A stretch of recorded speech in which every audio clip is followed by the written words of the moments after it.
আপনারা নিশ্চয়ই শুনেছেন যে এরকমের গতকালকে অর্থাৎ 3 জানুয়ারি 2026 তারিখ আমাদের সুন্দরবনে একটা বাঘ একটা ফাঁদে আটকা পড়েছে। এই সংবাদ শোনার পরে আমরা অবশ্যই সঙ্গে সঙ্গে সেখানে রেস্কিউ টিম পাঠানো হয়। তারা যায় সেখানে অবজারভেশন করে কী অবস্থা আছে না আছে, আমরা সেগুলো রকম শোনার পরে আমাদের ব্যবস্থা নেওয়ার জন্য পর্যটন কর্তৃপক্ষের নির্দেশ ক্রমে একটা রেস্কিউ টিম গঠন করা হয়।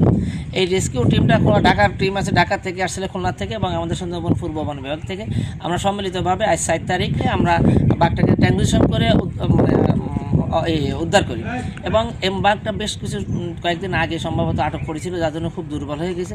এই মুহূর্তে সঙ্গে সঙ্গে আমরা স্যালাইনের ব্যবস্থা করা হয়েছে এবং এটা খুলনায় নিয়ে যাওয়া হচ্ছে স্যালাইন দিতে। ওখানে যাওয়ার পরে ওখানে যে আমাদের বন্যপ্রাণী উদ্ধার কেন্দ্র আছে সেখানে একে আমরা ট্রিটমেন্ট করা হবে। আশা করি সুস্থ হয়ে যাবে, তবে অনেক দুর্বল হয়ে গেছে। দোয়া করেন সবাই যেন আমরা এই বাঘটাকে আবার সুস্থ করে বনে ফিরিয়ে দিতে পারি।